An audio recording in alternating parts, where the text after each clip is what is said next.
Beer is actually the oldest egg product on Earth, and it's brought people together for many thousands of years.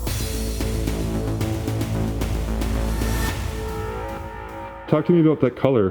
Why do farmers paint their barns that color? There's different thoughts on the red barn that it helped the cows come home so they could see it. It's probably more or less that at that time when farmers were, it was like an actual coating to protect the wood. It was from pig's blood, and then they stained it, and it acted as like a natural layer thing. We built from ground up last year, a lot of family blood and sweat and tears into this. So this is our tap room, so you'll see that there's different woods in here. The ceiling, we milled down from 80 logs ourselves, and then we cut and stained and varithaned. So that was about a 3-year process just for the ceiling alone. You know, we have a barn board from barns in the area. The original red barn that was on our property, it was on the original home farm, which is my wife and my brother-in-law's grandparents. So that was on our property, and we took it down piece by piece and put it back into this building. So whether it be the benches that you see that people are sitting on, or the bar, or the hanging beams, 90% of the original red barn is back into the brand new building. So right now, we probably have the most on tap that we ever had, being that we just, you're coming out of lockdown here. We have 8 on tap. We've been focusing on the cans for the last couple months now, because we got a new canner, and now we get to kind of try out our beers for patrons in the taste room, which we love because now we get to, you know, converse with our guests and to understand what they like. So this was one we made for Valentine's, called Raspberry Brulee Sour. So it's nice because it's sour. It's not overly sour. It has a nice sweetness with lactose in it, and it was a fun one to do for Valentine's Day with your date at home. Home Farm, which is our blonde ale, that's been going really well. 5 Acre Island, which is our citrus blonde, was a hit last summer.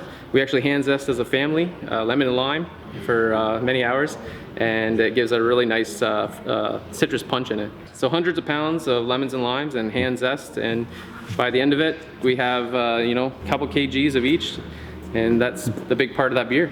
Yeah. So what's this back here, big shiny room? Yeah, so welcome to the back room, the brew house. Hands work hard, but the mind works hardest of all, because ideas are precious. Ideas can change everything. At Community Futures Development CK, we know that your ideas and your vision are just the beginning. Community Futures Development CK. We grow vision into success. We were doing the mobile canning method, so where we, you know, make the beer, the mobile canning company comes to us, and you know, they rip it out and they leave again. But with the pandemic, it was really hard to book them. It's sometimes a 2-month lag time. It's hard because you have to have all the beer ready. So now we got this canning line, which it's a funny kind of story. Our neighbor across the street, he'd seen that we were kind of, you know, hurting with getting enough beer going out. He said, you know, what if I buy you the canning line and you pay me the rental? And we just kind of laughed at him, because it's a pretty very expensive piece of equipment. We're talking like over 130 grand. So this is it's a pretty fun little agreement we have.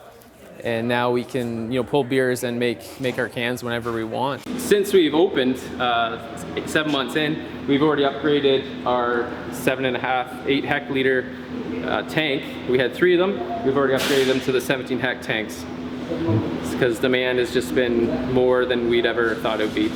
Yeah, so we made a forecast last year, or a couple years ago, sorry, for our business plan. And you know, we try to keep it conservative, but at the same time, you know, we want to be realist about what we're going to see in the first year. So, you know, we talked to other breweries and you know, what they're doing and how much beer they're selling. And it was pretty astounding to like open the gates on July 1st, and we sold all of our beer that we made in 2 days. So that kind of gave us like a telltale right there, like, you know, what are we up against?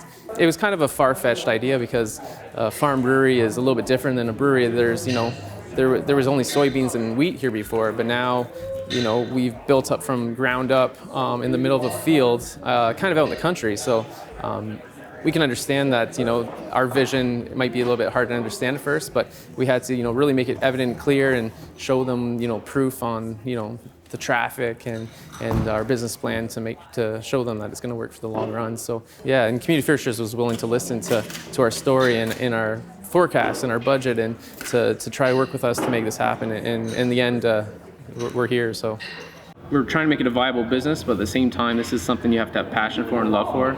We're here really late most nights. I still have a full-time job at this point, and we need to keep on going to make it work, because beer is a very demanding, and there's a lot of cleaning and a lot of background work that we have to do to keep it running.